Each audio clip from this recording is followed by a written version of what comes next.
Risk लेने से डरो मत, लेकिन उतना ही रिस्क लो जितना अफोर्ड कर सकते हो, ताकि दूसरा रिस्क लेने की जगह बची रहे। ये लाइन राकेश झुनझुनवाला कहा करते थे। सफलता असफलता को लेकर उनका यही फंडा था। शेयर बाजार के दिग्गज निवेशकों में से एक राकेश झुनझुनवाला का 14 अगस्त 2022 को निधन हो गया। वे 62 साल के थे। हाल ही में उन्होंने आकाशा एयरलाइंस की शुरुआत कर एविएशन सेक्टर में कदम रखा था। इसी महीने एयरलाइन ने अपनी पहली उड़ान भी भरी थी। झुनझुनवाला को भारत का वॉरेन बुफे भी कहा जाता था। फोर्ब्स की लिस्ट के मुताबिक वे भारत के 36वें सबसे अमीर व्यक्ति थे। उनकी कुल संपत्ति 43,000 करोड़ रुपए की थी।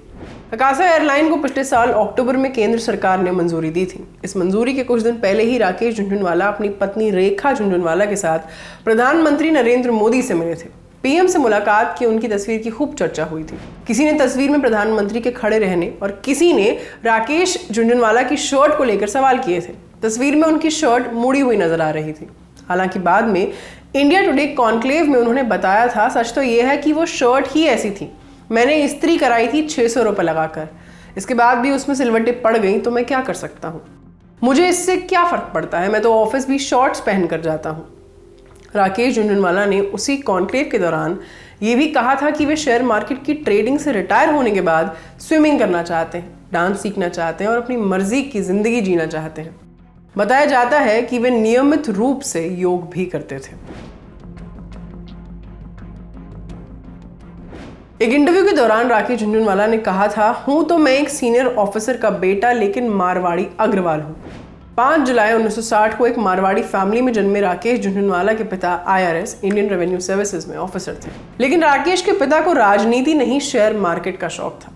लेकिन इतना ही नहीं, सब कुछ दांव पर लगा दे। बस वो शेयर मार्केट की खबरों से हमेशा अपडेटेड रहा करते थे। अपने दोस्तों के साथ डिस्कस किया करते थे कि कौन सा शेयर ऊपर चढ़ा, कौन सा नीचे गिरा। इनकी बातें सुनकर राकेश पर भी शेयर मार्केट का भूत सवार हो गया। तब कुछ भी ऑनलाइन तो होता नहीं था। शेयर्स के भाव अगले दिन अखबार में लिखे आते थे। ये 12 साल का लड़का रोज पेपर में शेयर्स के भाव देखता। पापा ने उसके इस शौक को देखकर कहा कि तुम कल के भाव प्रिडिक्ट करो। लड़के की भविष्यवाणियां सही रहती या गलत, ये महत्वपूर्ण नहीं है। महत्वपूर्ण ये है कि उसका शौक बढ़ता चला गया।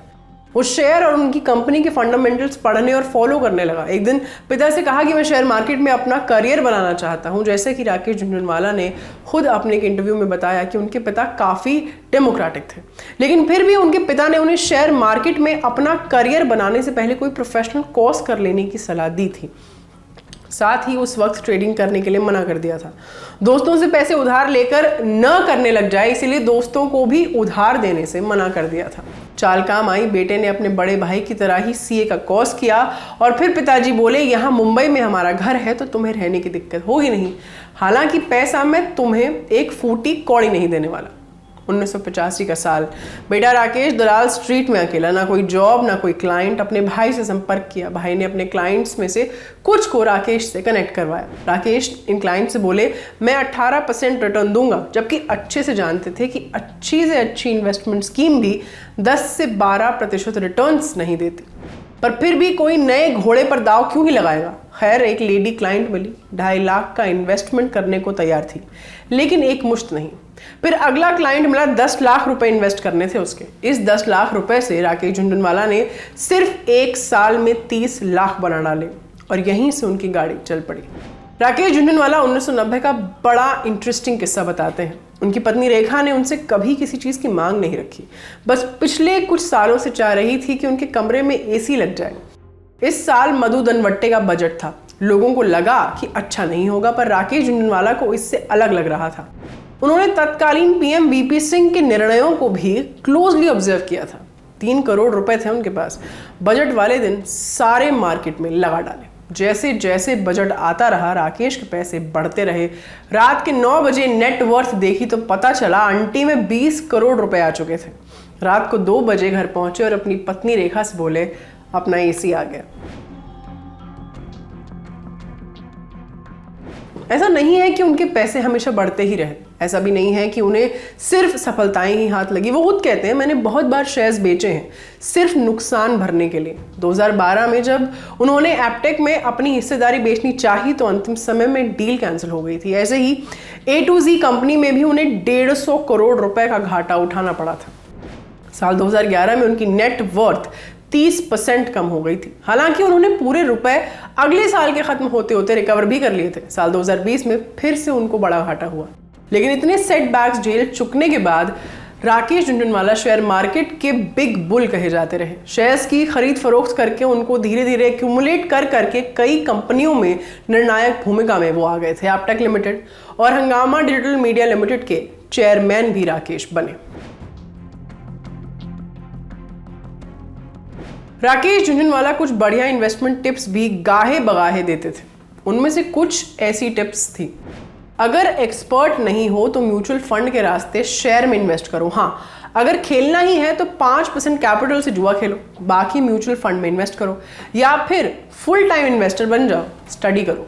दूसरा, टिप्स इन्वेस्टमेंट के लिए सबसे खतरनाक है। मैंने क्या लिया या किसी बड़े इन्वेस्टर ने क्या लिया, ये सब अव्वल तो अफवाहें होती हैं, और अगर सही भी हैं तो भी मेरे इन शेयर्स को बेचने पर मैं इसकी जानकारी आपको देने थोड़ी ना आऊँगा। तीसरा, केवल इन्वेस्ट ही नहीं करना, अपने इन्वेस्टमेंट्स को लगातार रिव्यू भी करते रहना चाहिए। अगला, 6 महीने में पैसे दुगने, 1 साल में 4 गुने हो जाने की ना उम्मीद रखिए, ना ही ऐसी उम्मीद दिलाने वालों के झांसे में फंसी। अगर ऐसी उम्मीद है तो शेयर मार्केट नहीं, घोड़ों की रेस में पैसा लगाइए। इसी लालच के चलते कोई भी कुछ समझाता है कर लेते हैं। सच्चाई यह है कि 18 से 20% से ज़्यादा रिटर्न आना मुश्किल है। एक और सलाह थी कि मैंने शेयर मार्केट के बारे में बहुत कुछ सीखा है, लेकिन अभी जो सीखना है वो उससे भी कहीं ज़्यादा है। अगला, ये किसी को फॉलो करके आप शेयर मार्केट नहीं सीख सकते। राकेश झुनझुनवाला की ये प्रोफाइल लल्लन टॉप के हमारे पुराने साथी दर्पण जी ने जनवरी 2021 में लिखी थी। अपना ख्याल रखिए और देखते रहिए द लल्लन टॉप। शुक्रिया।